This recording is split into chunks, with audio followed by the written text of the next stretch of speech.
a 4-hour price chart for Amazon.com Incorporated, stock ticker AMZN.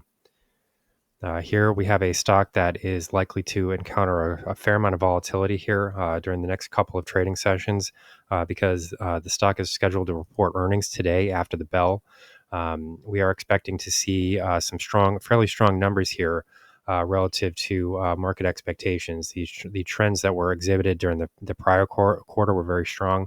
But we do need to sort of prepare here for both scenarios in the event that maybe Amazon misses on earnings as well. So with this video, we're going to be outlining some potential price zones here that can be used to develop trading strategies in the event that either Amazon surprises to the upside or to the downside with its next quarterly earnings report.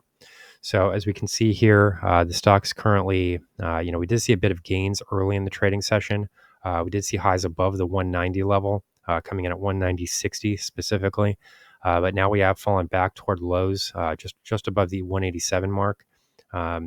So it is possible that we could fall back within the stock's prior trading range. But we do need to keep note of the fact that we're already sort of breaking to the top side here.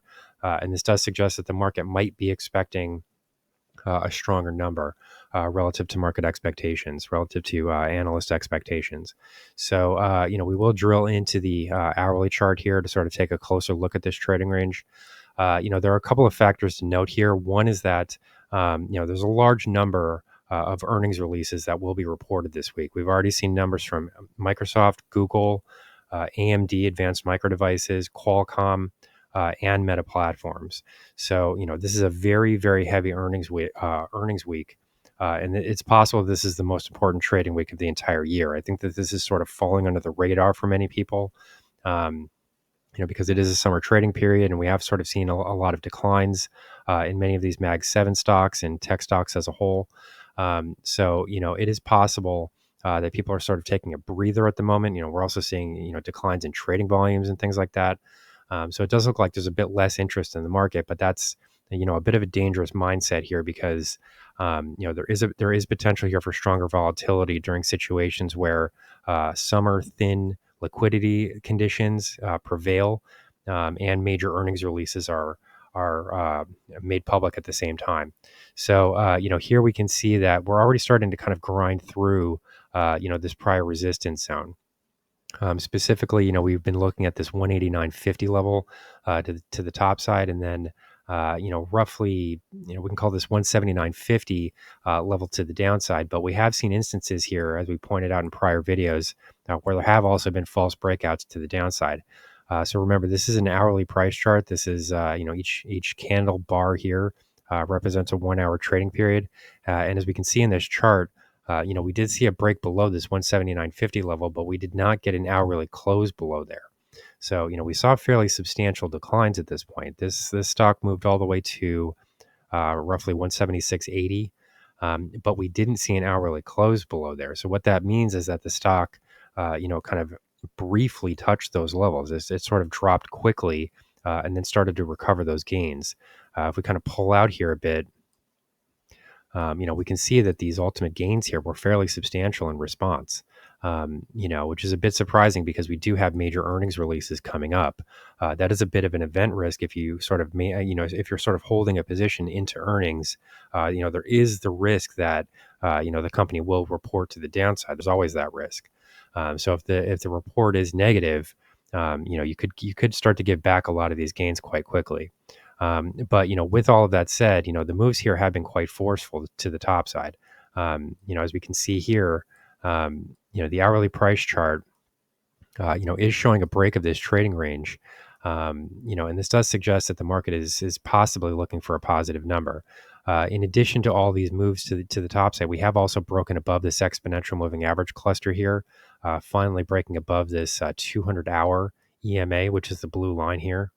And breaking above this range resistance zone. The only problem with that is that, again, we have not seen an hourly close above these prior highs, which came in just below. This would be just below 189.50.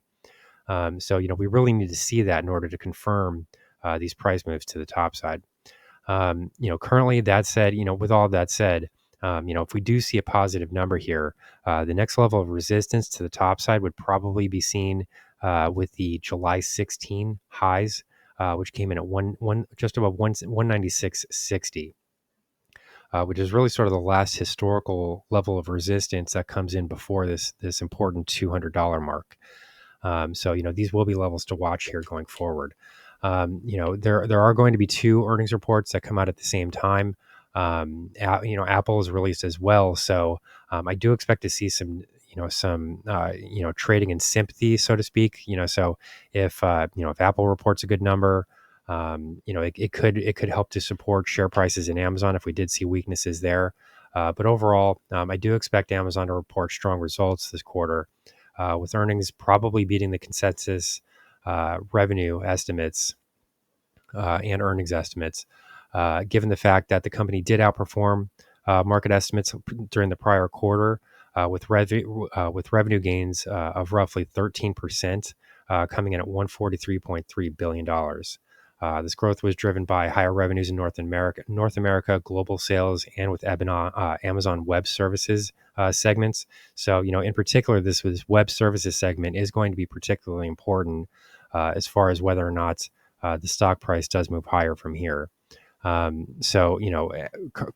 AWS, Amazon Web Services, is the leader in the industry, and the company has been able to maintain that position for quite a while. So if we did see any evidence of weakness in that area, I do think that could be enough to weigh on the stock. If we did see, a weaker number within this segment, we would start to look at, retargeting of this 180 level to the downside.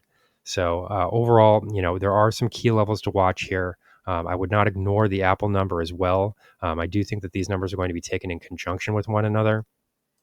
Ideally, we would like to see both companies report sort of in the same direction, either both positive or negative, so that we can get a clear direction here of how markets are likely to open tomorrow and how these two stocks in particular are likely to perform.